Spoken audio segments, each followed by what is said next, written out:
Green Bay hustle, grind it up. Hit the field, we don't bluff. Touchdown dances, feel the love. Jordan's got that MVP stuff. It's time for the up. Let's go. Packers bringing that show. It's time for you know who. Wanna go, gonna glow. Aloha and welcome back to another episode of the Ohana Packers Edition podcast. If I sound a little droopy, it's because I am recalibrating after waking up from a nap with the kids. it's just another Saturday afternoon here in Honolulu, but hey, I'm just doing my best impression of the Packers today. While I had no playing with technical difficulties, I am going to rally and do better by the end of this podcast. But the Packers went into Arizona less efficiently than you'd like to see. But you know what? It's the NFL, and there are a lot of teams wishing that they secured a win in the winning moments of their game this Sunday. So, long-winded intro aside, Iowa Joe is here with me. And Joe, I know you did the post game with Brian, but overall thoughts on the game today? It was a mess. It was gross. It was a win, but it was. You know how they always talk about politicians and voting for the lesser of two evils and shit like that? That's kind of how I feel about this game. I think the lesser of two evils won the friggin' game just out of pure happenstance more than anything. I mean, we'll get into more of deep dive when we get into our segments, but it wasn't pretty. It was a win. You got to take it for what it was, and just hope that. I will say this, and this can be considered deep dive or whatever, but like I said in our post game with Brian, if I'm Gutekunst, this whole next week is spent on nothing but workouts on cornerbacks. And I don't care if you got to scour the practice squads. I don't care if you got to find Jim Bob off the street. I don't care if you've got to bring in somebody from Australia or somebody off of NFL Europe's Ghost of the Past or whatever. I'd be searching. Yep. And I know I put a lot of tags on a lot of people. We'll just go on that topic for a little bit. I know I put a lot of tags on a lot of the guys who are available as street free agents at the moment. And, honestly, I've done that more as a, don't expect much disclaimer. But the Packers are at the point with what they've put into this season. You've got to just do something to try and, you've got to churn the water here no matter what. And I do believe starting with that is making Valentine Hobbs a true competition. And that's the first domino to fall, and you kind of make moves from there, whether it's, I have no idea what his health is, but signing in Asante Samuel Jr. off the street or whatever, just you cannot let this opportunity go because, I we'll get into it as go into the show, but they had that cutaway of Halfley where you see him smack the desk in the press box, and I do think there's an element of hey, I'm trying to do other shit here, and you guys are fucking it up anyway, kind of thing. So, yeah, well, if you're a mouth reader, you could even see he said, "What the fuck's going on out there?" Right, exactly. And like I said, we'll get into the weeds on those as we get through the details. But I think that the people who are Halfley's not trying stuff, Halfley's not making adjustments, as he proved last year, those thoughts can sort of, go up the creek too. But unfortunately, I don't know if the solutions are on roster. Like I said, there's a few minor things they can do, giving Valentine more of a real shot as a starter. Maybe that's the crazy thing, though. Last year, our corners, they weren't great by any means, but they were still playing better than what they're playing now. And we didn't have quite the pass rush with last year as the Packers do right now.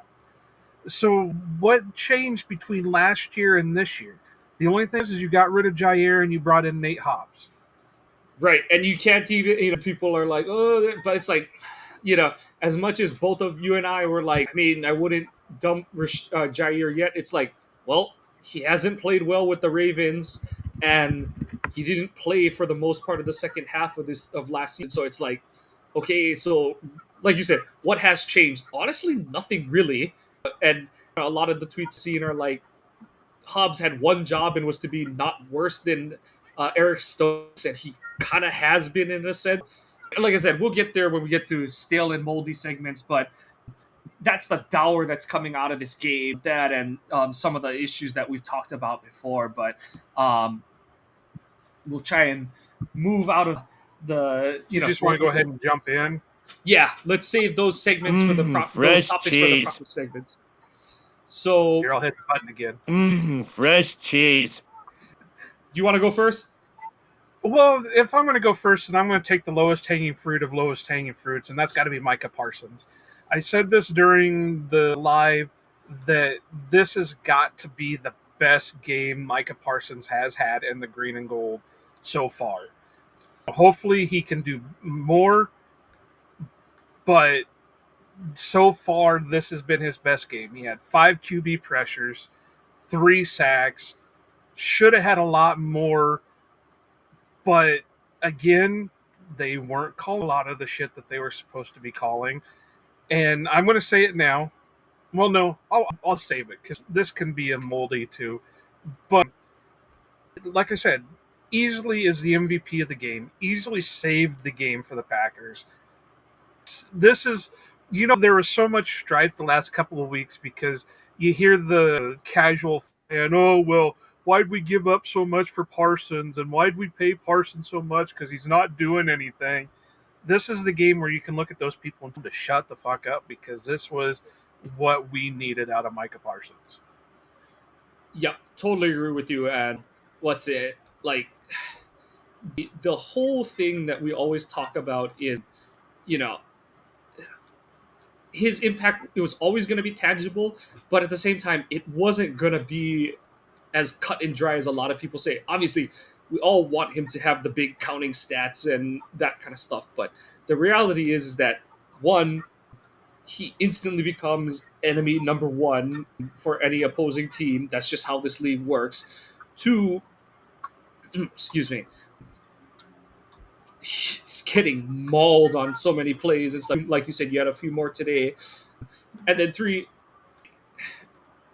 that kind of impact that you're getting from a player like that, you just can't quantify how important it is to have a guy who just plays at the level he does.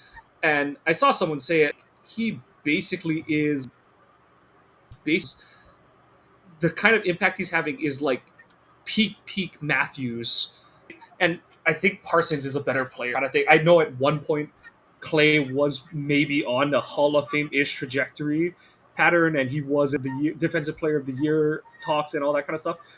At the same time, though, it wasn't to this level where it was like, because two things that Micah kind of has on him is like, he's just a better technician. I love Clay. I love all the things he did as a Packer, but there was always an element of like, he's just controlled chaos, and sometimes he was uncontrolled chaos and wasn't always necessarily the best technician kind of thing. You see a technical prowess to Parsons' game every time, and on top of it, you can't project this thing out, but he has been healthier than Clay has through his career to this point, at least. We'll see where it goes from this point, but. And just to add that to that, I think Micah is a little bit more athletic too than what Clay was. He was a freak, but I think Micah was a little bit more. Yeah, different kinds of athletes.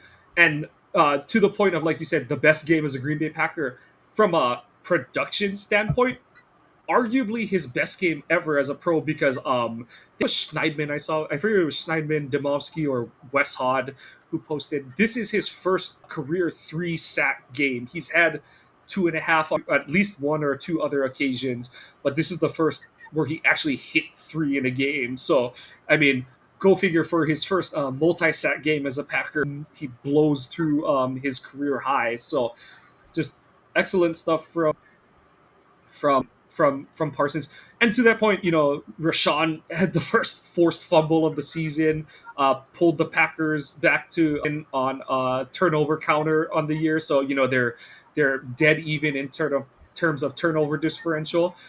And on a day where you're just not doing much well, you needed that jump start from some of your best players, and just to like the point you're bringing up about Parsons, your best players absolutely came through on the day, and The other point I would like to make is my reverse jinx on the pass rush worked. Your over under was 2.5 sacks, and I said they will not, and it was a reverse jinx, and it We both absolutely might have to unequivocally go worked. with that going forward because if you Yeah, look at my over under, my prediction on Golden was way, way off, and yeah, we'll get on that a little bit later too. yep. So just a good thing to see, and you know there are some concerning things to see with this front, and we'll get into it later. But it was nice to see the pressure come back. 6 total sacks and pressure on a bunch of other occasions. Obviously, Micah had half the sacks, but we finally got to see Quay going in the pass rush game, and I thought he was superb. One of the few things that Jonathan Vilma actually got right is that Quay is a really good interior blitzer, and he just absolutely mauled the running back on both of his sacks today. It was really good to see that kind of play out of him. He's been close a couple times so far this season, but really good to see him get on the board. And he ends the day with what did he end it? Yeah, he ends the day with 1.5 sacks. Did they bump it Enigbari. down to 1.5? It was two there for the longest time. No, I think what I saw earlier was he had one, Kingsley had a full, but then they were like, oh no, like, or yeah, and they were like, he had one, Kingsley had one, but then they were like, no, Quay, he fell off, but then he did get back on the sack, and Enigbari was the first one to help clean it up and stuff. So they fixed that one up, and then the other sack was oh no, and that's 6 because 1.5 plus a half, and then Rashawn's 1 and Parsons 3. So, like I said, really good to see the production come back for the pass rush. And they're always going to be high on pressure count, but it's really good to see them convert into completed sacks more often because if unfortunately you're not going to get many turnover plays or your corners aren't going to be good enough. Like that front, sorry, the weight of the world does fall on you. You convert your opportunities, and they honestly had chances for a couple more. So really good to see that on the defensive front. My fresh is like just it wasn't a good day at the office. The offense did close to nothing the whole first half. Defense was letting up, just couldn't get off the field on third down, especially third and long all game. And yet when it really mattered, your defense forces a stop on 4th and 1. You go down the field. LaFleur got a little lazy with the play. Not lazy, but he got a little suspect with the play calling down the end. You can tell he was trying to force Arizona to use timeouts and stuff. And Jordan and Jacobs basically, I'll go so far as to say, bailed him out from some bad choices, and even had LaFleur admitting that he called the timeout on 4th and 2 and sent the offense back out because of how really dejected Jordan looked after that third down toss play that he was about to kick the field goal to tie the game at 23 after. Really good to see them come out. Jordan executes on the 4th and 2, and then Jacobs has some just grown-up runs coming out of that 4th down conversion. The first one, I mean, was pretty cut and dry. Like, it was a pretty standard play. But then the play after it, where LaFleur is just so obviously trying to force Arizona to burn timeouts inside the 2-minute warning, that play is dead to rights, and he bends it outside. Luckily, no one gets called for a phantom hold there, and he pushes it up for like 5 or 6 yards and gets us down to the 1. And just the two, like I said, just like Parsons and Gary are two of your best players on defense. Quay is trying to enter the conversation as a guy who deserves to get his contract extended here and stuff, and reportedly has a deal on the table. But it's just good to see that in the gotta have it moments, your best players on either side of the ball made plays, and then the what's it called? The Packers come down on the final drive on defense. Yes, Arizona gets the ball past midfield. Yes, it's on the backs of a thing we're going to definitely talk about in an upcoming segment, but it was the funniest thing to see to have Parsons off the field out of Arizona timeout, get a blow, and then he comes back on the field, and the very next play, he is absolutely shot out of a cannon and bends the edge. And then I think the funniest reverse angle thing in that play is the fact that Will Hernandez is trying to recover to help Jonah Williams, the right tackle. And, obviously he's trying to push Parsons on the side to push him past Brissett, but in slow mo, especially, it looks like he pushes him into Brissett. So Parsons, slingshots his way around the tackle and then gets in there for a hit. And then even on the final play, Rashawn gets enough heat on Brissett that while he doesn't, force a bad throw or anything, it does like speed Brissett's clock up, and that ball maybe hangs up a little more than Brissett wants it to, and all. So your best players with the game on the line came through for you, and none of us are calling this an A plus, anything near an A plus, B plus win or anything like that. But circumstances, what they were, the plane, your schedule is all off and stuff like that. And as much as I always say, like, you're professionals, you got to figure it out. It took to the 57th minute of the game, but they did figure it out, and they made enough plays to win this one. And I know some will say, like, what's the line between a good team and, the good team should win regardless and stuff. Well, they did win regardless, and they did what good teams do, which is, they didn't cover, but they did enough to get a win in a game that was not going their way basically the whole afternoon. So, yeah, and as much as we would have definitely dumped on them for just never pulling out of the nosedive, you have to give them credit for sticking the landing and getting that thing down on the ground. So, yes, we're going to use up all the airplane analogies we can in this episode. Now, that could be a moldy because you're a friggin' professional team. Why wait till the night before to leave to go to a game that you're going to be playing on the West Coast? Right. That was a weird one, too, that their flight was, like, late. Like, and that was the thing is, like, in my head, I was like, oh, it shouldn't matter. But then I was like, wait, like, what? Yeah. And like you said, we'll go into that afterwards. But it was funky that, like, the fact that it was even an issue was kind of like, why? So, yeah. But I think you touched on a lot of great things there, so I'm just going to go ahead and jump on to my next Fred.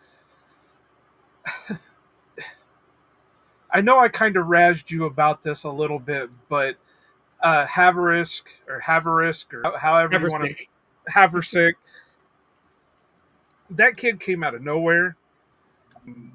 Now he's got his name in history because he's the franchise leading, or he's kicked the longest field goal in franchise history. It's got me wondering right now what they're going to do with him when McManus comes back. I mean, who would have thought we'll be going into week 8 and we may have a kicking competition going on between McManus and Haversick. And, I brought this up a lot in the post-game show, but what do you do with him? I mean, if McManus comes back and he's fully healthy, and we don't know what his progress is, you figure if it was bad enough, they would have just put him on IR for, a couple weeks, the 4-week minimum, and then evaluate it from there. But they haven't done that. I know they don't need the open roster spot yet, but, even now, let's say he starts practicing this next week. Does that mean you cut the kid and hope that you can maybe stash him on practice squad without him getting claimed? Do you, like Brian kind of was joking around with, do you try to ship him out for like a 7th round pick? Do you, like, what do you, I mean, you can't justify keeping 2 place kickers on the 53-man roster, can you? So, I mean, I got to give him his due today because, a 61-yarder, probably 50% of the points today were from him. So, and he's been clutch. And I know that was the thing that you were talking about when they brought him in for a workout and then signed him, that, this isn't the guy that he, that's not what he was before. So you weren't expecting it now, but he's been so damn clutch the last 2 games. So what do you do? Yeah.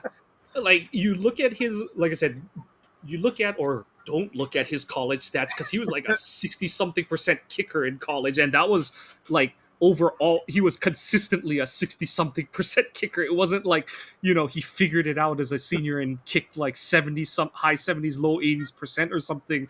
That was like he was always kind of like up and down. And I know that some teams do the like, oh, this is the long range kicker and this is the short range kicker and stuff like that and all, but like his stats were like, oh man, like they're in trouble. Like they're, which always like makes you wonder, like it always kind of makes you shake your head where you're like, okay, I understand that like there's not like a, there aren't the like 90% plus kickers out there from, for every NFL team, but it's like you think there's 100 whatever NCAA teams, and you figure a third of those kickers are good kickers every season. And how are there not an abundance of those guys just hanging out and around and available for you to be like, oh, let's go. But like that just makes the fairy tale even better. I don't know. I really don't know. What makes it even worse is you just gave McManus the 3-year extension and all that kind of stuff. But And that's what I mentioned in the post game was you just signed him for 3 years, so it's not like you can say at the end of the season, okay, we're going to get rid of McManus and keep Havertz. and we've both made our feelings on McManus, and I know that his is a different situation than a lot of others, and some of the testimonies have made it different than it should be, and blah blah blah, and all that kind of stuff. But that's one of those I've never felt great about having him on roster, and so looking for reasons to get rid of him. Maybe I'm not going to deny, but also the thing Mike just made me choke on my drink with that one because I wasn't expecting that comment. but like, if you want to just look at it from a pure football standpoint, what were we saying for the longest time with Crosby is like, okay, cool. Like he had the two bad he had 2012 and he had 2018 and he worked through them, and Crosby was a beloved figure in Packers history and all that kind of stuff. But from 20 on, you were kind of like, at some point the wheels are gonna fall off and he's gonna start being a 40-year-old guy kind of thing. And you saw it in 2022 where it was like, oh my god, like he is being held together by Bondo and duct tape at this point. And the Most fact kickers lose strength once they hit a certain age. You saw it with everybody. Right. Both the Andersons, what was Vinatieri was another one that, he was only good from like 40 yards out. Anything after that, you were just wishing in the wind. And with McManus, my whole, from just a football standpoint, my whole thing with him is like, how did he get hurt? It wasn't the like tackles he had to make in the Cowboys game. Dude got hurt in practice. Like, and so like, I look at it this way. We don't know what happened. Let's preference that. We have no idea what happened. The only thing we've been told is he got hurt in practice. And everyone's been pretty mum about it outside of, oh, Brandon thinks he can go. Like, that's like really the only thing we've heard. I don't know. I'm kind of hoping that they can move on. Like I said, if we only want to consider the football side of it, it's like, okay, one, McManus isn't going to just get better at this point of his career. He's only going to be worse than the kicker. Like you said, father time, undefeated, all those adages. He is getting older and older and older. He's pushing 40. And like, I don't think this will be one of those injuries, but it could be the case where it's like, oh, like he looks different after this injury kind of thing and stuff like that. I do think what'll happen before they make a decision either way is you're going to have a game where somehow both guys are up. And I think that, or at least they're going to keep Haversick at least 1 week after McManus comes back kind of thing. And it's the whole, if there's any issue, they move on kind of thing. But if he looks fine, unfortunately, I think Haversick gets cut and he becomes this really important like footnote in Packers history and stuff, and has really been a key component to 2 wins more than he should have been. We were as long as he's the kicker, it should force LaFleur to be aggressive. And he, in some ways, some weird ways, you can argue he was. So, like, does he just kick the field goal if McManus has been healthy this season and, like, tie the game at 23 kind of thing? Who knows, right? But you come in one week, you're the top of the discussion for the full first half of the game. You kick what is the game like clinching ceiling, to put the team back up 2 scores late against the Bengals, and then you help shift momentum with a 61-yard dome knocker right before halftime. And it's kind of a bummer that Packers' career probably ends in a couple weeks, but like, I don't know. Would I be really sad that he's still the kicker the rest of the season? I don't think so. And hey, on the another football side of it, the Packers would save 1.8 million in cap space if they cut McManus. So Like I said, I really don't know how they're going to handle it. I'm not, because now you worry about some kind of regression. Is he kicking above what his ability is? So do we come back like next week against Pittsburgh and now we have the Mason Crosby Bengals game all over again?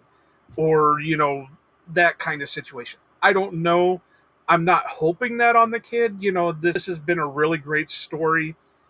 And who knows, depending on the McManus thing, maybe you can end up, like Brian said, shipping him out for like a 7th-round conditional draft pick or something like that. And is it likely? No, because kickers usually don't go for draft picks and trades and shit like that.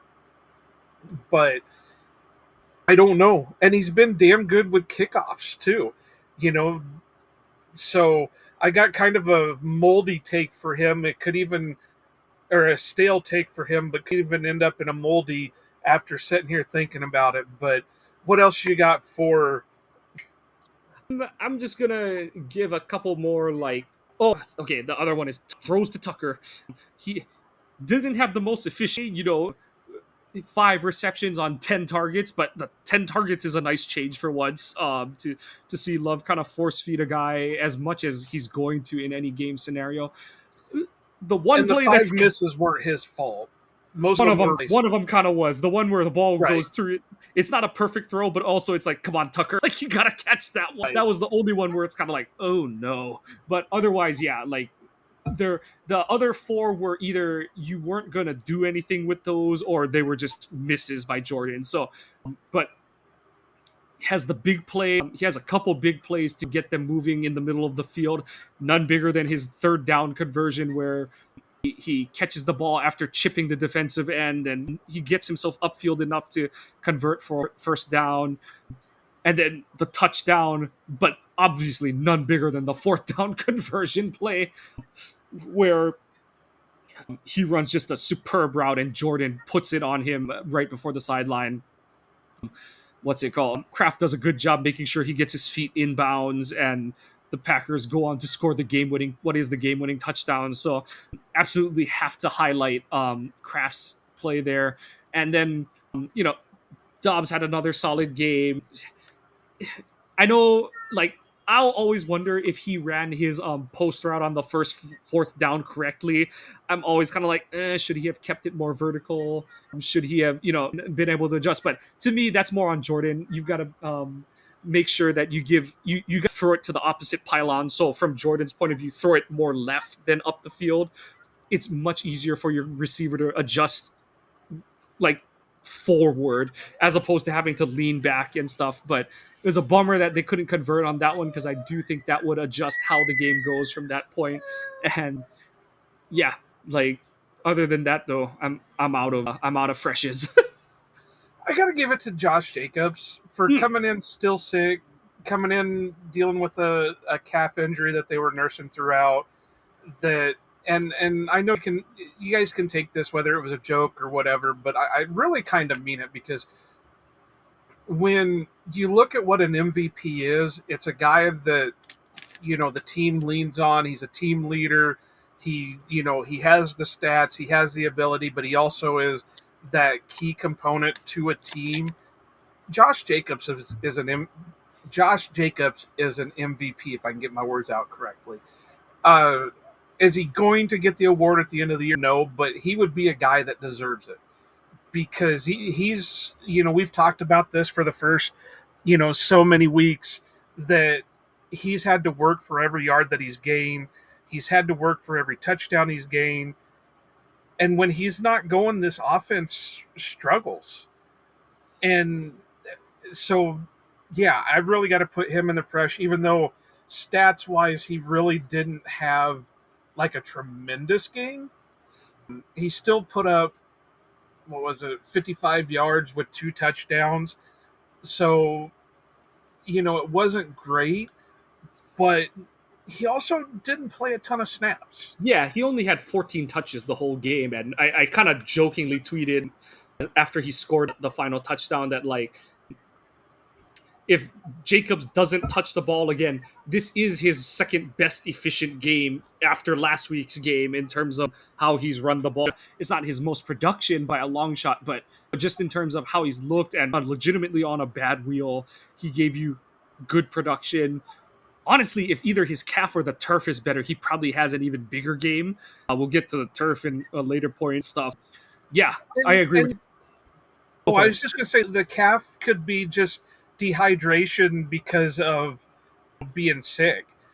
If anybody knows getting one of them nasty Charlie horses in your calf and trying to walk on it for the next 3 days is just terrible. That could be something as simple as that, and that's why it's bugging him so much. Right.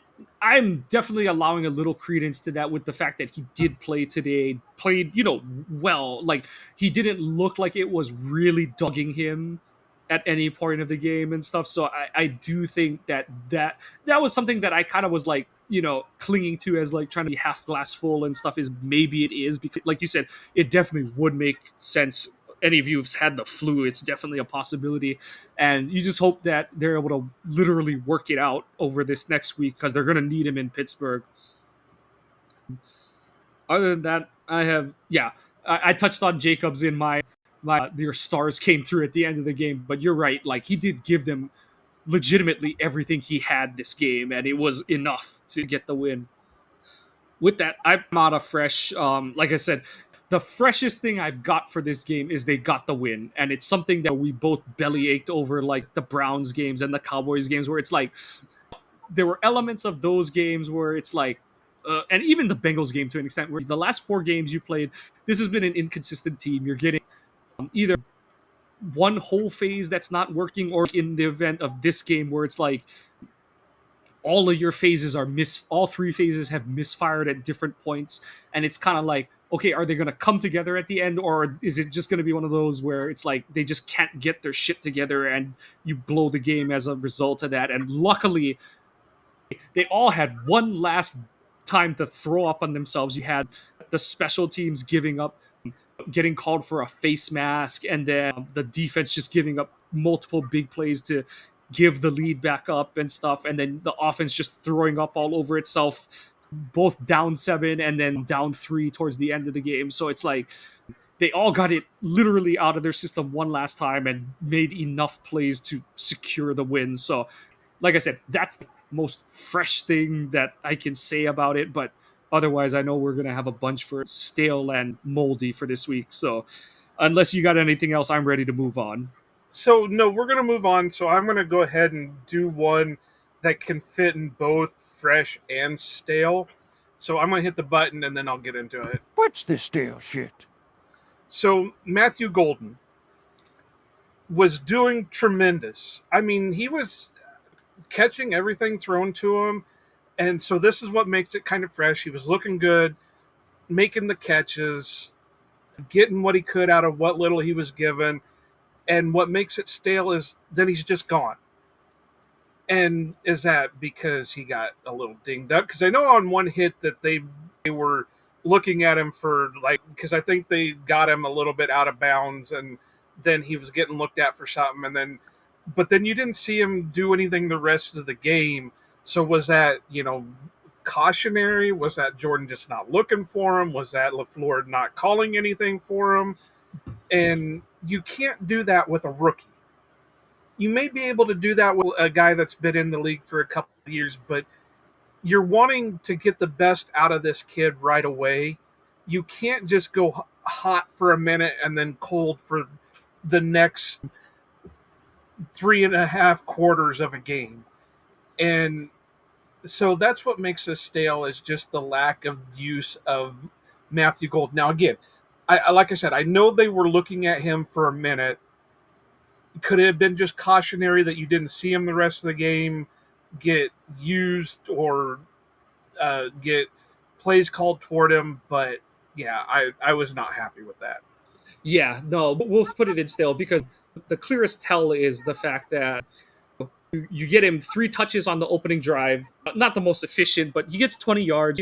He's moving the chains for you, and then you don't hear from him until I believe it's the first touchdown drive, first or the second touchdown drive, where he catches that crossing route and gets you down to the 3 yard line or whatever. Let's see which drive it is. I know It's he had the 4 catches on 4 targets for 37 yards. Yeah. Yeah, you don't hear from him again until the first touchdown drive where he catches that crossing route that gets you down to the 7 and then Jacobs takes it in for the touchdown on the next play. But it's like you said, it can't be that hard to get Golden the ball, and like I said, they just targeted Kraft 10 times today, and Golden is 4 for 4. I don't, I know a lot of people are going to say like they're this and that. I think the problem is that they're using him on stuff that's more intermediate to downfield, and they're just not getting the protection to maximize his effectiveness on those kind of routes. And then the only way they're like, which is dumb. This is the part that's really stale for me is like, it's either like intermediate to deep stuff or behind the line of scrimmage stuff. And it's like, he can run a slant. We saw him create 20 yards off of a hitch route last week and stuff. Like I said, I'm the biggest Dobbs fan and supporter and defender, but like use Golden in some of those scenarios, especially if Wicks is gonna be like fighting whatever lower leg issues he's got. He left today's game with a calf thing himself and stuff. Like you can utilize Golden on a lot of those opportunities. So like use him. Like I said, I know everyone's like the 4.29 speed, the 4.29 speed. We'll see in the long run if it really plays out. But the part of the 4.29 that's legit to me is the explosiveness out of his breaks. He has that rare blink and he's gone kind of explosive fast twitch movement, and that's the stuff you need on 3-step slants, quick hitches, quick cutters, and stuff like that to get open in the short range. LaFleur's got to start using him there more often, and the other side of that really helps him in that regard is his hands are so good. I don't believe he's got a drop on the knocking on my coal wood table right now because don't want to jinx the young guy. But yeah, like I don't think they're, as some people are like, they're not trying to get him the ball. I actually do think they are trying to get him the ball, but LaFleur is trying to force feed it in downfield shots and stuff. And Love is just not comfortable enough in the pocket for that to occur. He's like, there's too much like traffic in the pocket. There's too much crap happening for him to feel like he can't wait for those routes to come open, and it ain't going to get any better against Pittsburgh next week. So, like I said, it can't just be intermediate to deep shot. You've got to find shit. You got to find work for him in that 5-yard range, and he should be an absolute weapon in that regard. So, look, that's one that LaFleur's absolutely got to figure his shit out on that one. He's 18 of 23 so far. And I think a couple of those were just like overthrows, and yeah, because at 5, yeah, 2 of those, we know where 2 of those are from the Commanders game. Yeah, one underthrow and one overthrow on him if you want. Yeah. No. Like he had 2 targets against Washington with no receptions. He had 6 targets against Dallas with 5 receptions. He had 5 targets against Cincy with 3 receptions, and then he was 4 for 4 today. Yeah.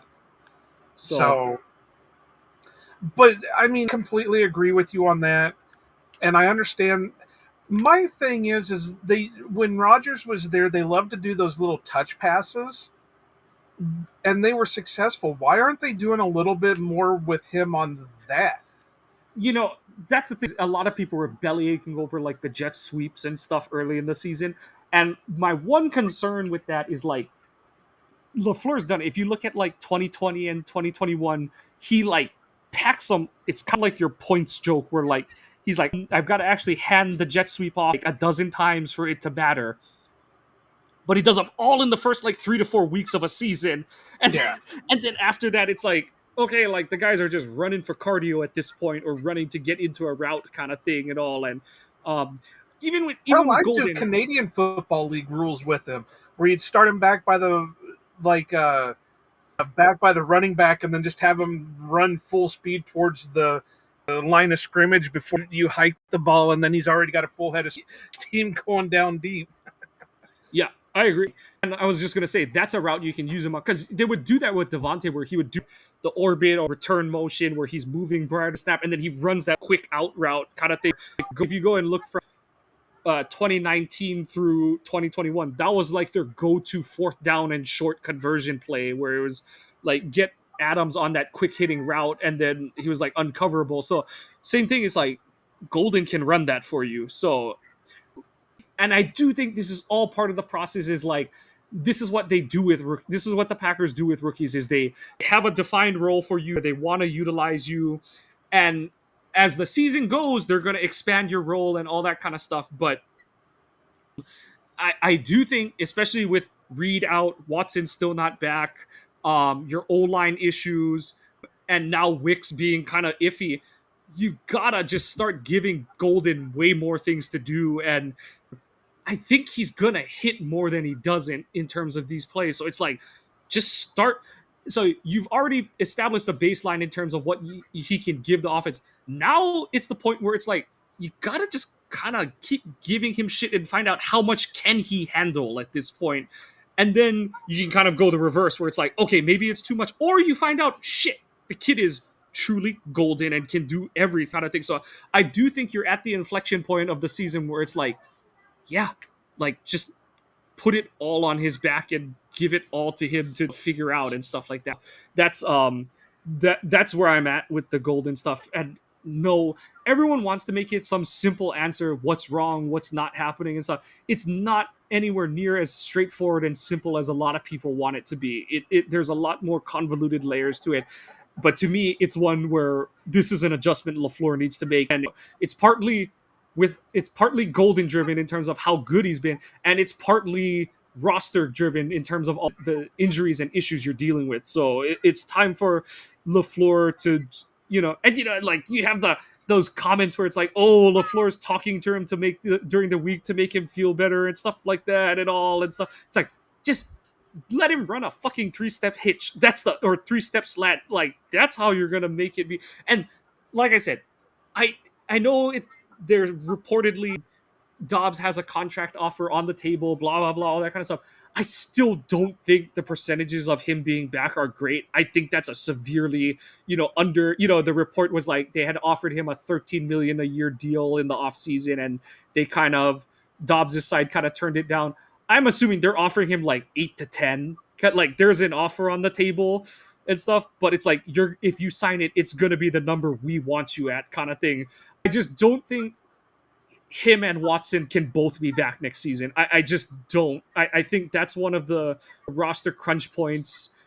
And my whole point to bringing that up is like, that's from LaFleur's point of view, you've got to do whatever you can to get Golden established as that next guy, as a like, this is your reliable security blanket guy as a receiver.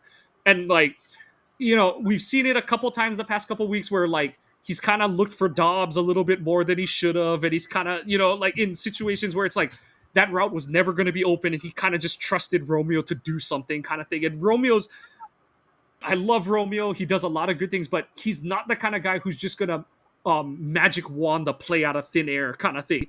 He is who he is. He's reliable, but he's not special kind of thing. That kind of thing. Golden has the chance to be special. He has the talent and the skills to be special. So you're reaching the midpoint of the season, and it's like, okay, I get that you want to bring him along with guide rails on and stuff like that. It's time to start putting the guy. Maybe you only put one of them down, like the bowling bumper rails. Maybe you only put one of them down. Thank you. Thank you. Okay, be careful. So, The invasion of the kids. so I suffice it to say, I agree with you. I would definitely have it in the stale too, where it's like before.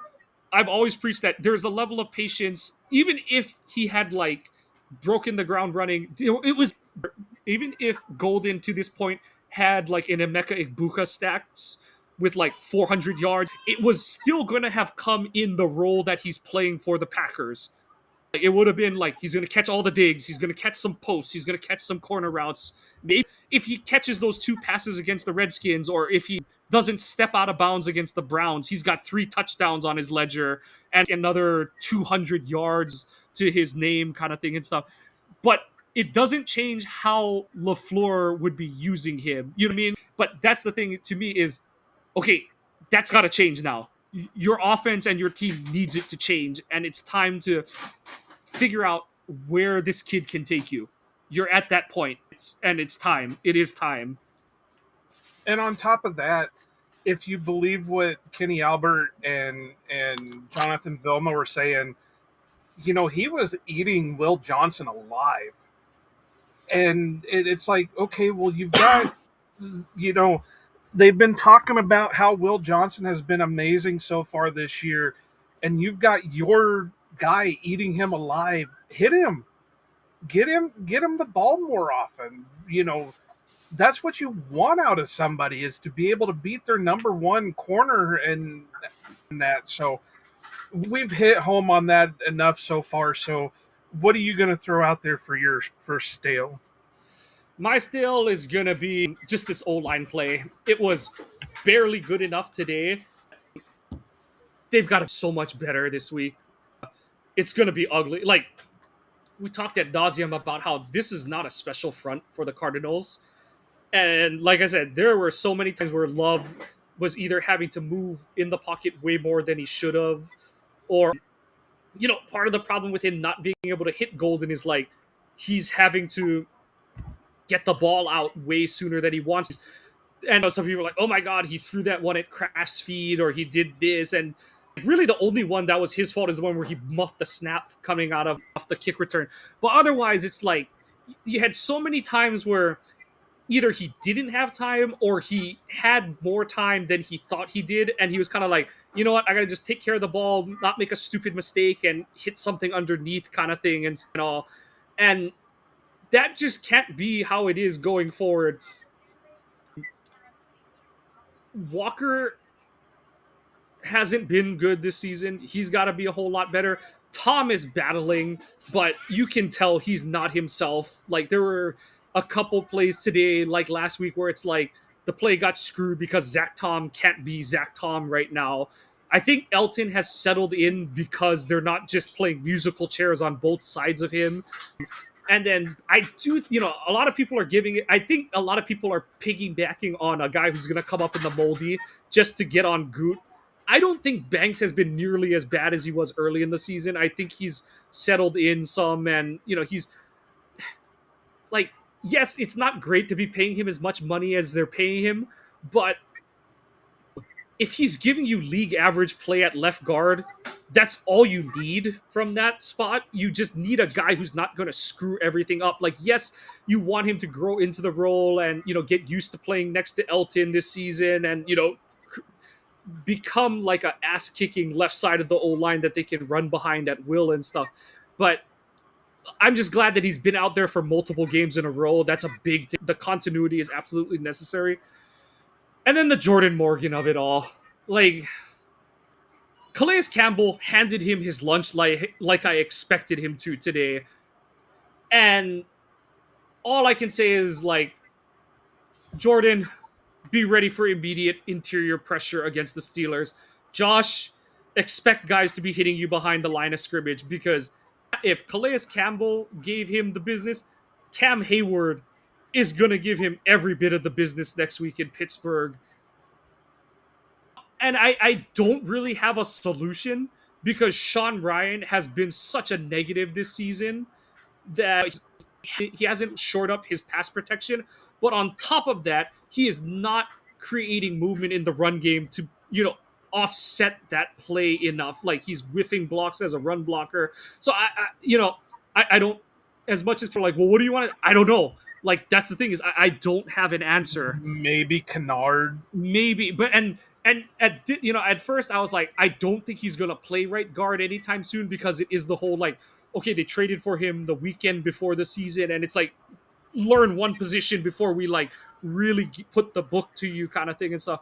You'd like to hope at this point that he's gotten a grasp of the playbook, but who knows at this point? And so it's kind of like, does Belton start having to play right guard at some point this season? I don't think Monk, even though Monk was back, which is good for their over roster counts, I don't think Monk is an option at right guard. I think he's a center only, just because he's looked so rough at guard in the preseason. I know things are different with the starters and all that kind of stuff, but he's had some assignment issues as a guard. So yeah, this is one of those where it could get moldy fast if they don't like. It could be moldy as soon as next Sunday night because, like I said, this should have been a front that Jordan, and at times he did have like the last completion to Golden. He's looking for someone in the end zone. His first two reads, I think, are end zone shots, and you can see him step up in the pocket, drop his eyes, and then hit Golden on that over route that gains 17, and like you do that. And then you have other plays where it's like Jordan's like, I'm already having to get off my spot and move kind of thing. And we joke all the time that he's an ethical hooper and he has the highest or second highest average depth of target in the league and stuff. But today, everything was short for the most part because he's like, shit, there's not enough time for me today and stuff. So this O-line has got to get their shit figured out. Go sign Bill Callahan to be a coach. I'm serious. They gotta get this thing figured out because Jacobs is already dinged up. You can't get Jordan hit and stuff. And yeah, like you got to get this thing figured out. And it has to be, we had hopes that this would be a plus unit for the team. They've got to just be league average. They're not league average right now. They have been a sore disappointment and they've got to get it figured out if this team's going to have the shot to do anything special this season. And I've got to stick up for Rashid a little bit just because with Tom battling with his oblique, we do know Rashid is battling with his quad too. So, I think we said that he was off the injury report this week, but you got to figure that's still he's still not back in play mode yet because of it. So you got to give him a little bit. But yeah, overall, this offensive line hasn't been holding. But I also have to say that a little bit of it could be scheme and a little bit of it could be Jordan just because of how he goes through his progressions. He's got a little bit of a long windup in on certain throws, so that doesn't always help. But yeah, overall, I think that's why this can stay in the stale is because it's not good, but it's not horrible yet. Yeah, like I said, this is staying in the stale for now. It could be moldy as soon as next week because it's truly going to be the difference of do they have success against Pittsburgh or are they getting smoked off the field on Sunday Night Football? So, got to figure it out. Like you use your bye week. You only have the mini bye after Thanksgiving. Detroit is pissed off and catching up. You got to get it figured out. You don't have time anymore. This unit has to start pulling its weight better.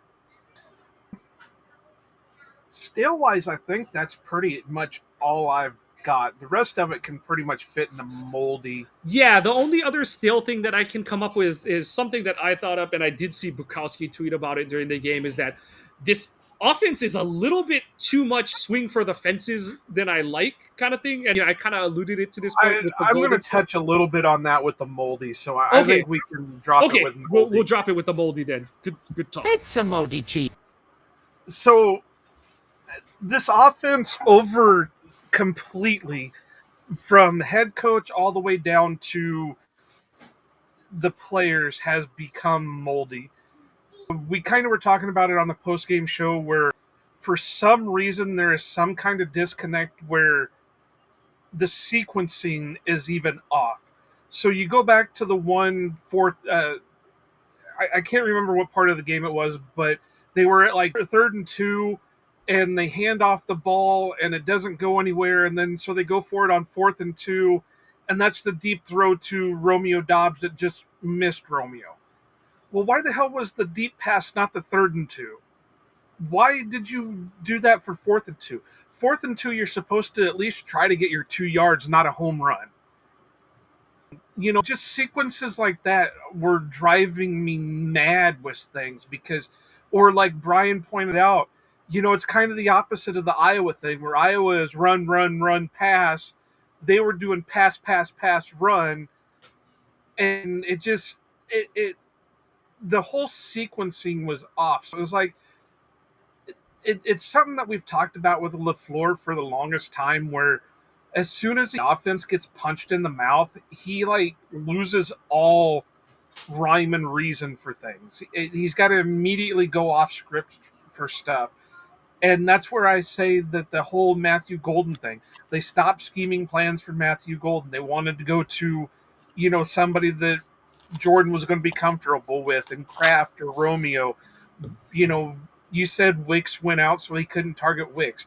We didn't see anything to Malik Heath. We didn't see, anything to Musgrave. We didn't.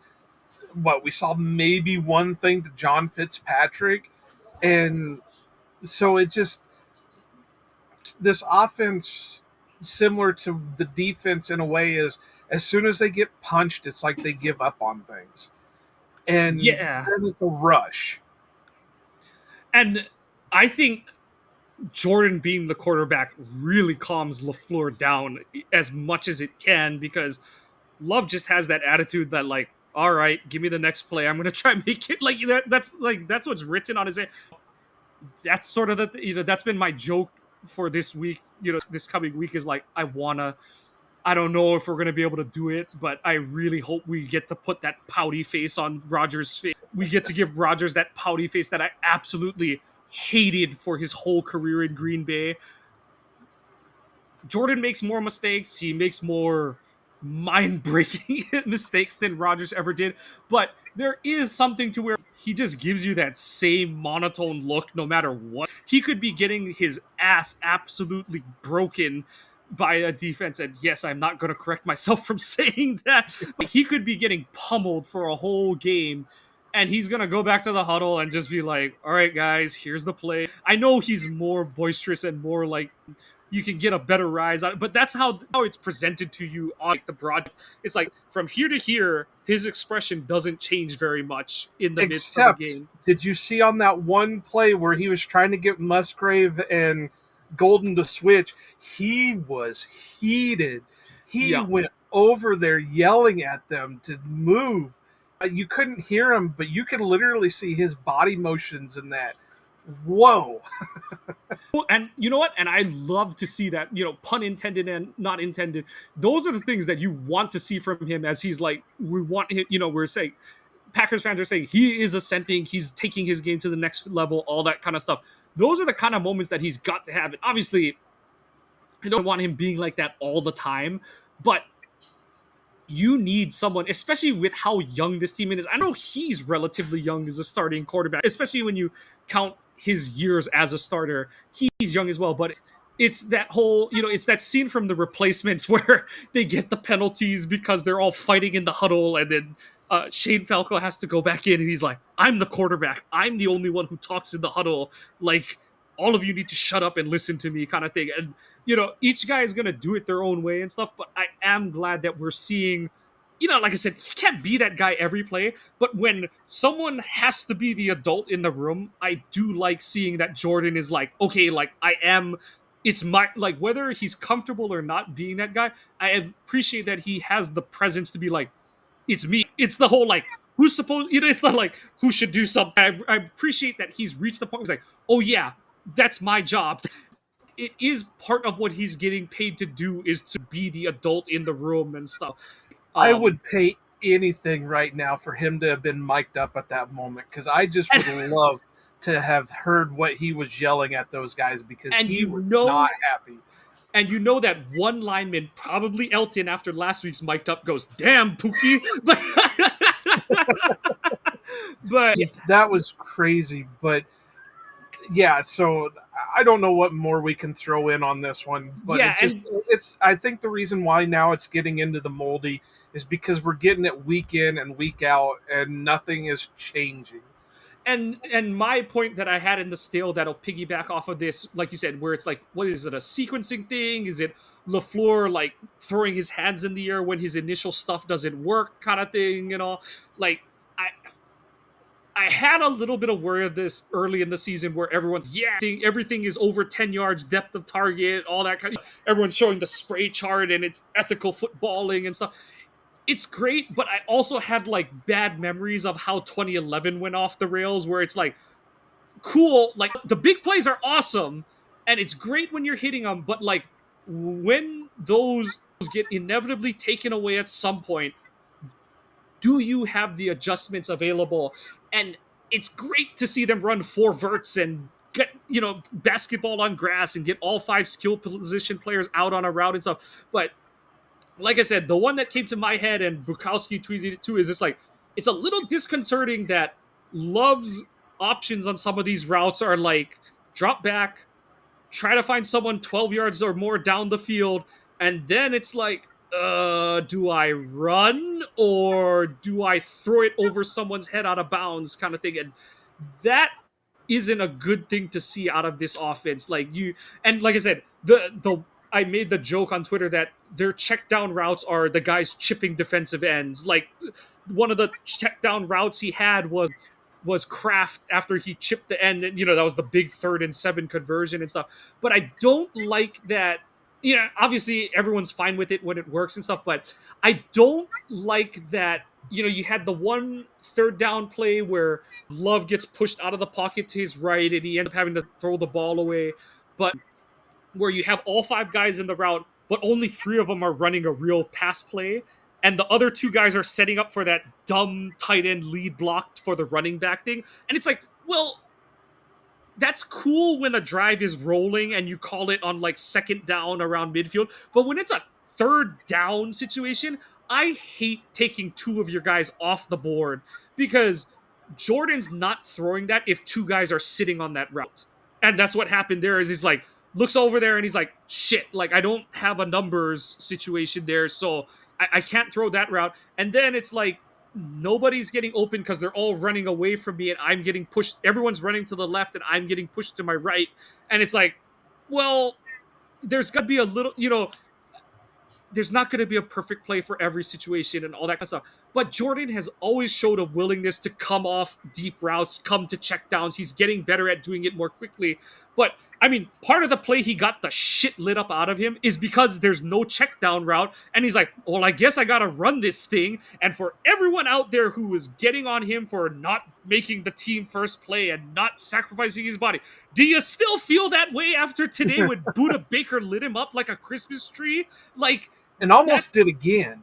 Yeah. Or that was Mac Wilson like 2 plays later on the 12-yard run. So like, everyone who's like, oh my God, it's so easy, we saw him run over Trey Amos, blah, blah, blah.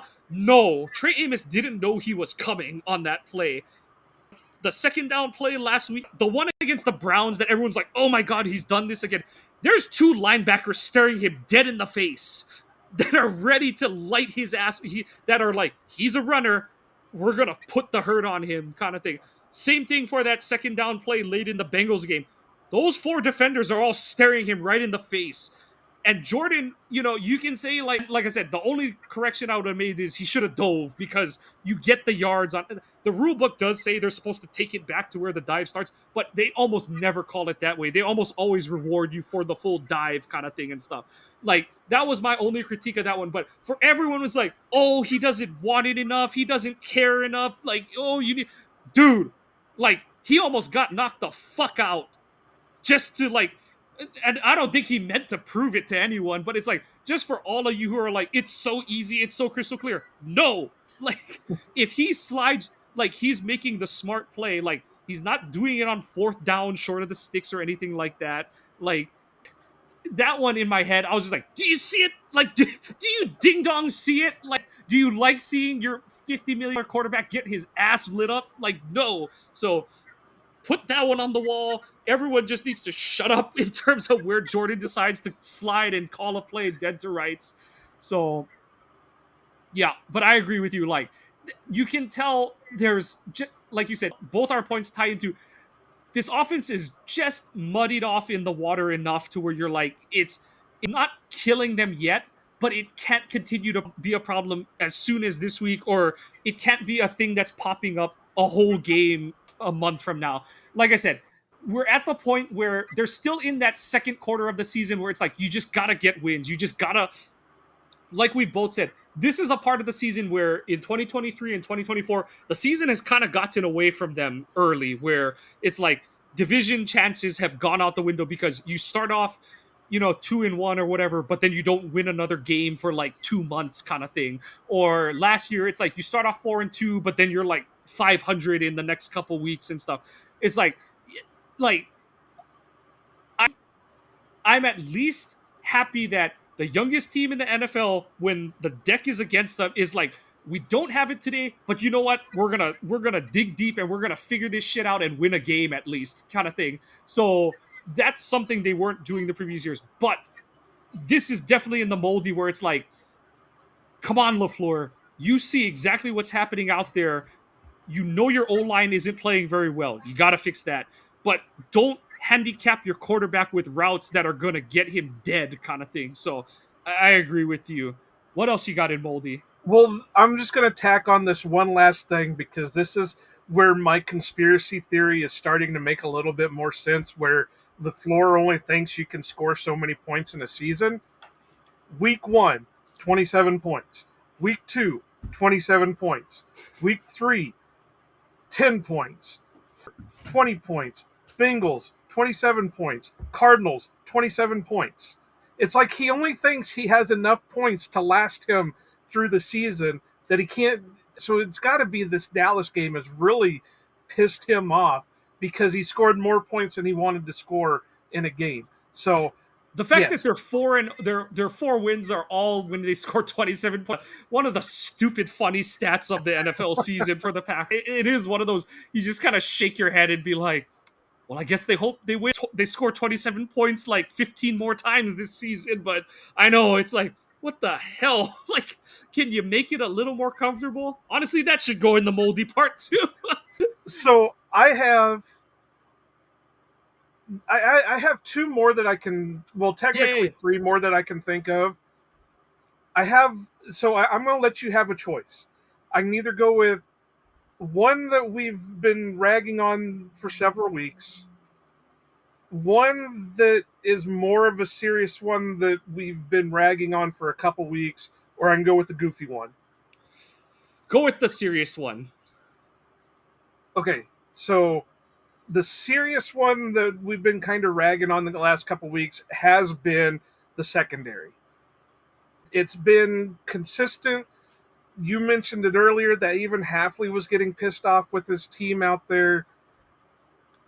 It's this soft zone. It's this, these guys are the one Trey McBride touchdown where they were in zone coverage. Cooper gives up and Nixon is coming across the end zone, and neither one of them are able to get there to make the play on McBride, or at least the ball.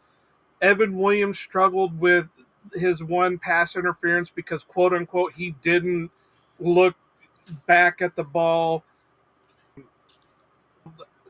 You get to where your front seven has got you where now it's 3rd and 23 and you're giving up 40 yards, or you've got them down 3rd and long to go and they're able to gain double the yardage they need out of it.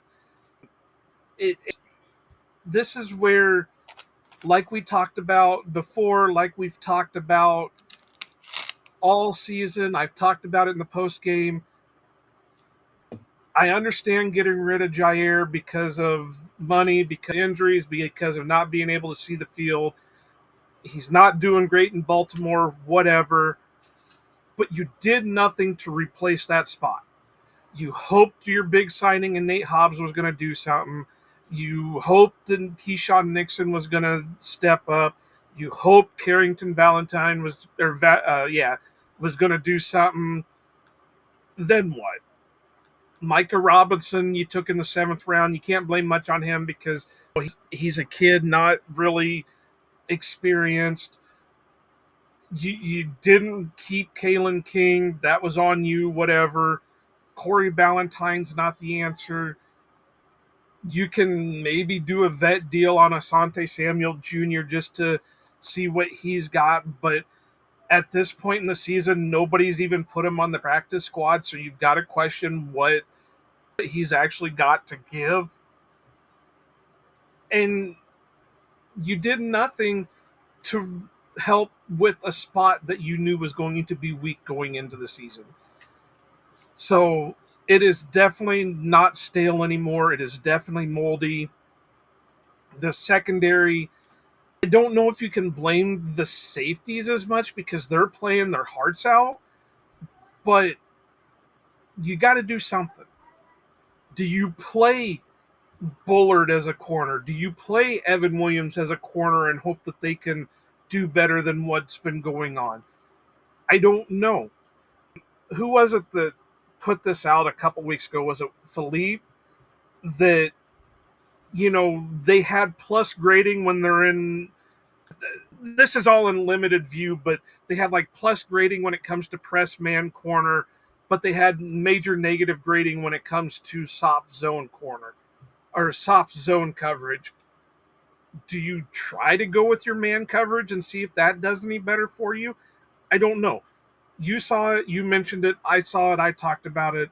Halfley's getting pissed off. I said it earlier. If I'm Brian Gutekunst, I do everything in the world to make sure every day this week I'm bringing in corner after corner to work them out to see if that can do. Hope you can get a Rasul Douglas type of pickup off of somebody's practice squad. Who knows? Maybe it is an Asante Samuel Jr., but again, we're going into week 8.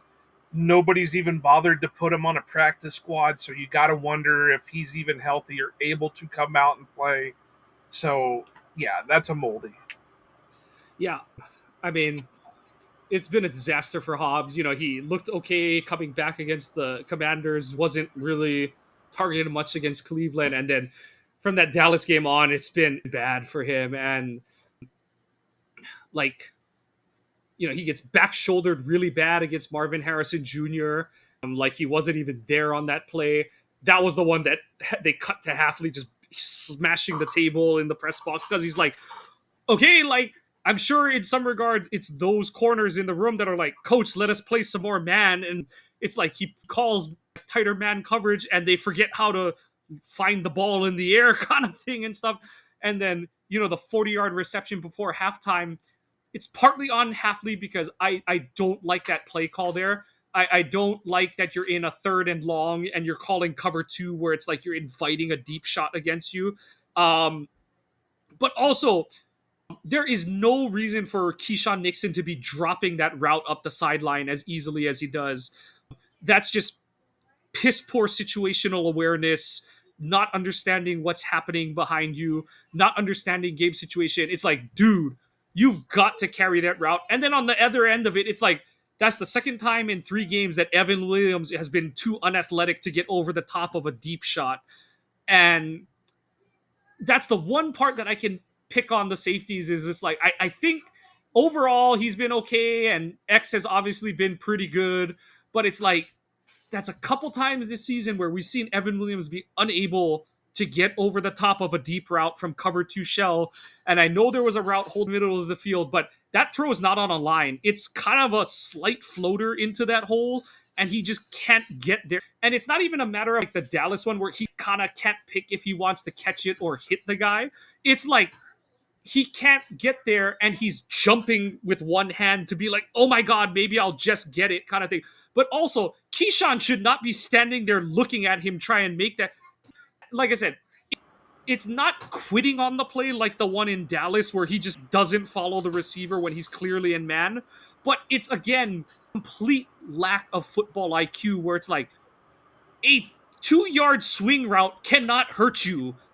Like you've got to go push up the deep cover guy, the deep route, and if someone catches a ball in the flat, you've got to count that your two athletic linebackers are going to rally and make a tackle there. Like don't. And I think based on the dots that Demovsky showed, there is no route that really should have caught. Keyshawn and Hobbs are, you know, Darren or not Darren. What's it called? Rod Woodson used to have this phrase. He talked about not finding work in coverage and just dead coverage where you're just covering grass kind of thing. And it's Hobbs and Nixon too many times. They either are fine playing it like it's the whiteboard where it's like, well, I'm supposed to drop to this depth and I guess this is it kind of thing. This is more of a Hobbs one. And then Nixon has a really poor clicker in terms of figuring out what route is the more important one given a game situation. The touchdown is more of like a okay, Halfley, you gotta live and die with some man coverage in the red zone because the Cardinals call that play because they're like, you're going to run zone in the red zone and we're gonna take advantage. So they send, Nixon could be maybe a step earlier to drop coverage on the initial route because he carries that post over. But again, like you said, Edge Cooper just doesn't have the processing power to know when he's got to stick with a route or when he's got to, because there's no threatening route. The only thing that happens is Brissett kind of half breaks the pocket and starts to take a couple steps in his direction.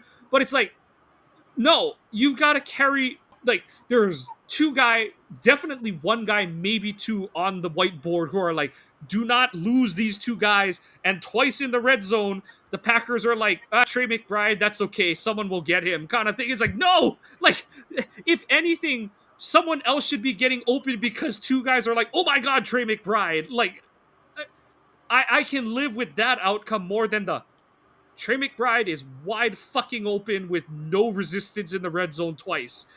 That, it's hard to say where the coaching ends and the play, but at some point, the guys on the field have to be able to think for their own goddamn selves.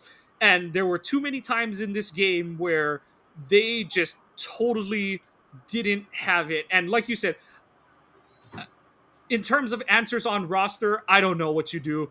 I do think one of them is you just make Valentine a legitimate threat to get playing time out there. Like he's going to get his chances and stuff. Outside of that, it's like, do you call up Micah Robinson? Do you sign him to the active roster? He's do you on the active roster. Didn't they sign him? They moved him around so many times I can't even remember what his status is. But I'm pretty sure they brought him up to the active roster after they IR'd somebody. Okay, wait, let's see. No, he's still on the practice squad. See, I thought they brought him. That was one of the No, I think they were just elevating him a bunch of times. So like, I think he has one more game day elevation. Use it and let him play defense. Like you said, I don't know. I know they think that Evan is the better coverage safety, but I think you got to go back and see what Bullard can give you back. Or give Oladapo some snaps back there because, like I said, it hasn't cost them, but that's two times where Evan hasn't been able to get over the top of routes from deep coverage.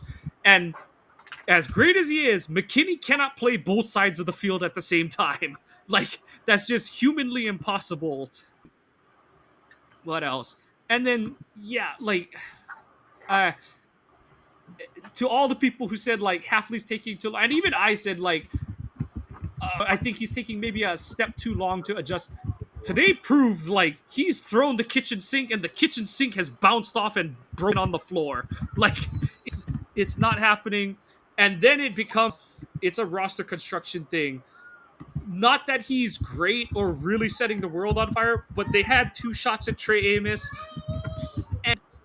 And I can't really fight them over either of the picks they made because they've needed both guys in Golden and Anthony Belton. But at the same time, like you said, they just did not do enough at cornerback. It's excuse me, like they just did not do enough. You Jair has proven that he's not that guy anymore. Like we've seen, like Baltimore isn't even activating him on game days. But you cut Jair, you signed Nate Hobbs, you knew you still needed bodies, and all you did outside of that is draft Micah Robinson in the 6th round. Just absolutely not enough. So as much as I've been like, this guy's a free agent because this and that and blah, and it's like, well, at this point, you got to just almost sign guys to see if there's anything there because you kind of know what you got in the room, and I don't think it's good enough. So you just gotta do whatever. But I do think part of it is giving Valentine a good shake. I know some people are like, oh, but he wasn't. Okay, none of the corners were good against Dallas, so let's just throw that one out. Let's just make that the mulligan for everyone it needs to be. Outside of that, he's played some solid ball for them this season. Make that a real competition between him and one of the starting corners. And then, yeah, you know what? Just start working out every Dick, Joe, and Larry who's on the free agent market and see if you get another Razul from 2021. Like, you're at that point. Like, you can't, it's the, what is it, the Thomas Jefferson quote? The only thing that allows evil to succeed is for good men to do nothing. Groot, you got to do something at this point. And I don't know that there are many moves to make at this point, but you got to do something. So, like, leave no stone unturned, all those adages, but it's time for Groot to, like, try and make something happen there. Yeah, and I've been looking up and down this list, and I mean, there's guys here, but really, how much do they have left in the tank? You got James Bradbury, Kendall Fuller, Stephon Gilmore,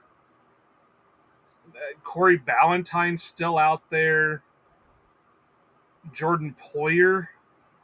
But like I said, how much do they really have left in the tank? Now, this is according to Sport Track, Yeah. or Spot Track, or whatever you want to call it.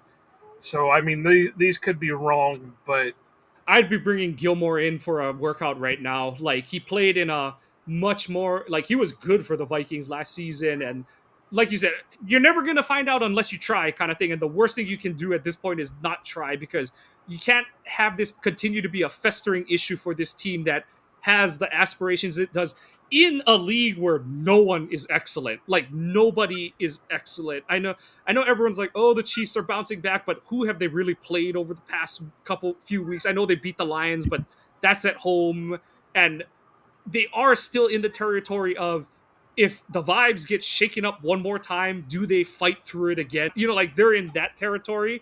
But as far as the Packers go, Gutekunst, you've got to just try something different at this point.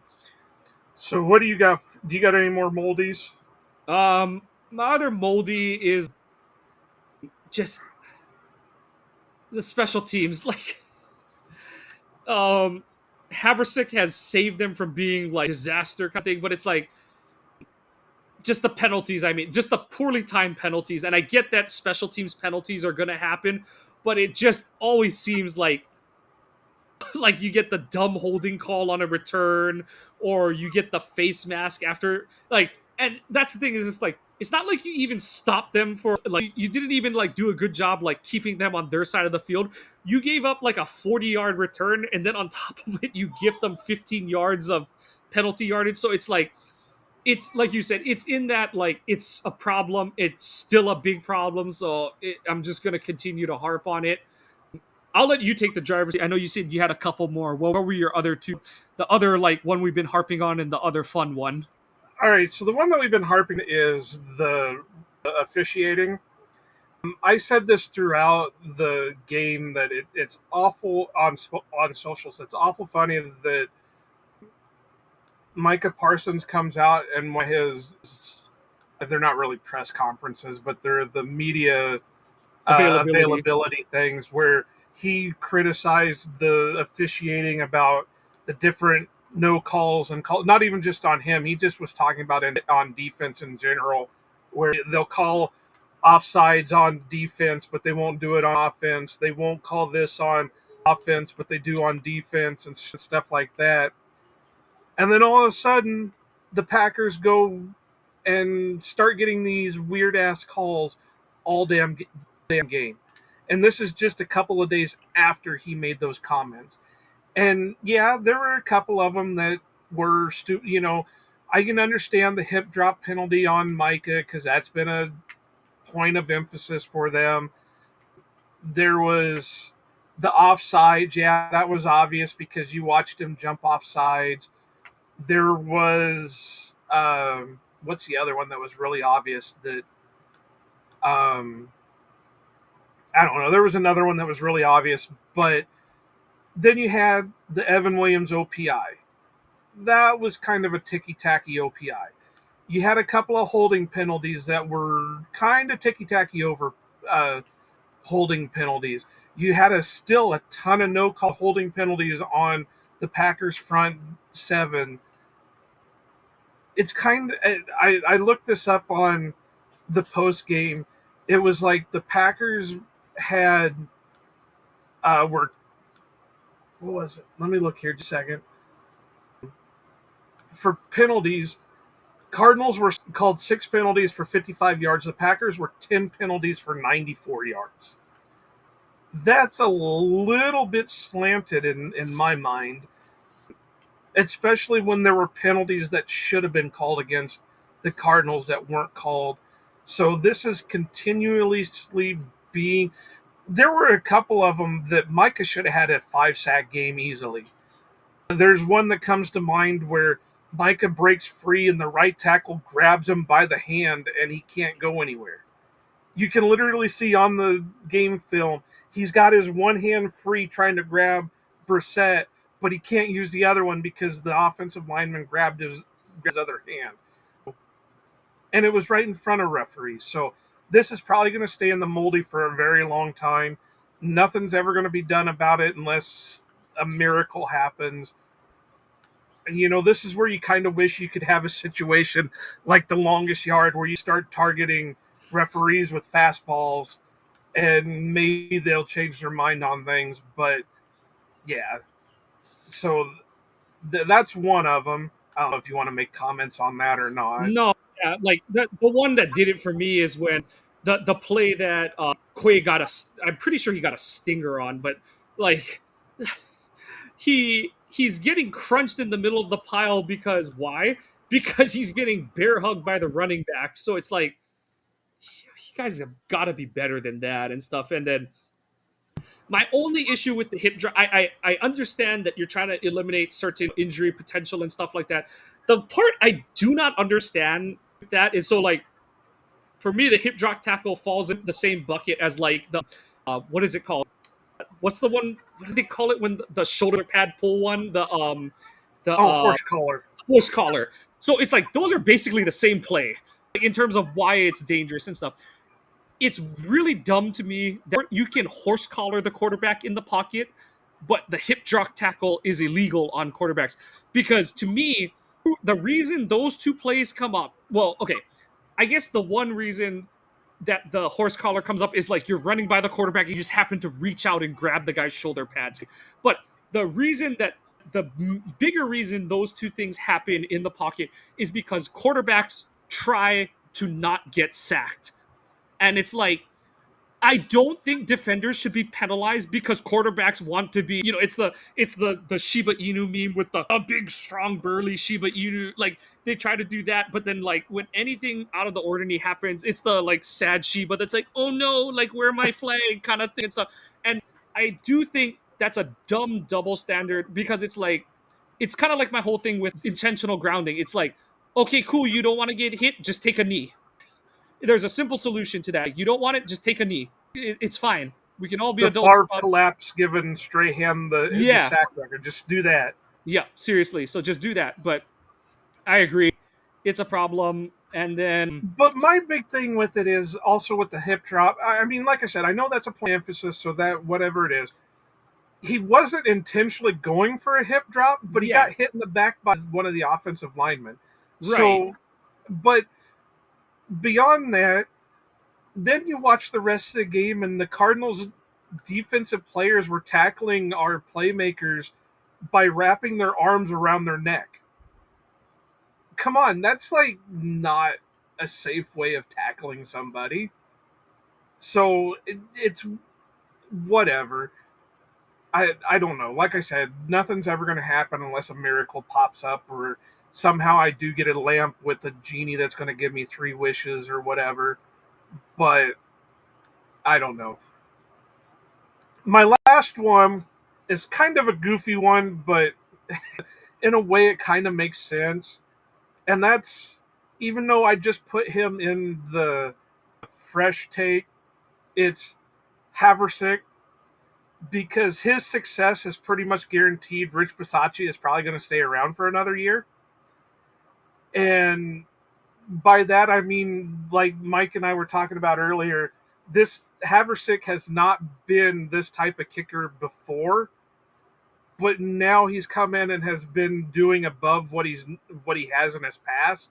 So now everything's going to look like, oh, Rich Bisaccia is a genius. He's going to, he's a kicker whisperer and all that stuff. So this basically saves Rich Bisaccia from any kind of ill fates at the end of the season. That's a bummer. I hate thinking about it that way. You've made me very sad. Well, I got to thinking about it as we were talking about fresh takes, and then you mentioned something about Bisaccia. It's like, son of a bitch, that guy's going to be on the team for another year because of what Haversick has been doing.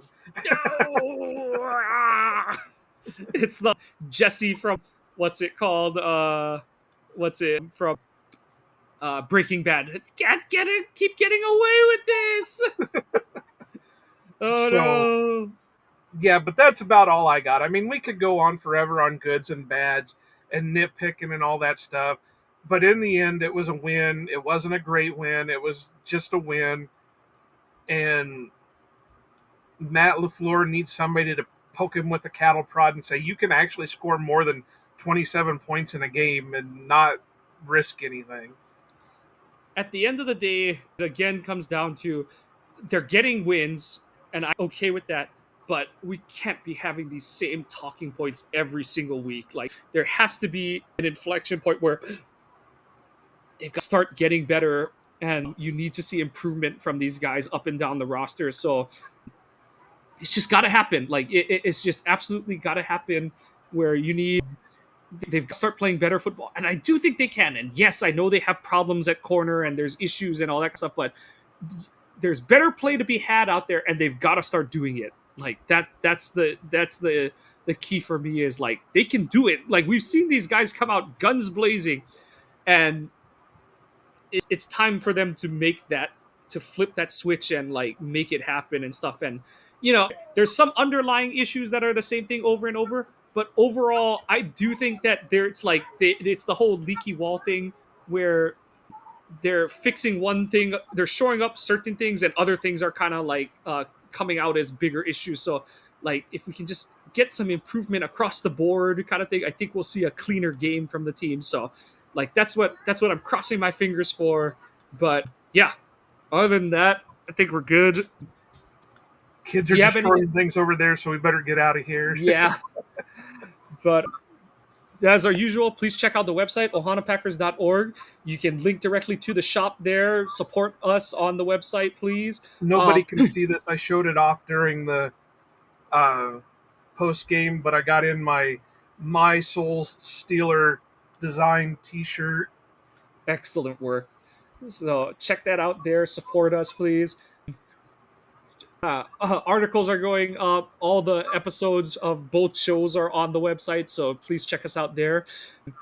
Check out the podcast on your favorite social medias, at Ohana_Packers on Twitter, at Ohana Packers Edition on Instagram.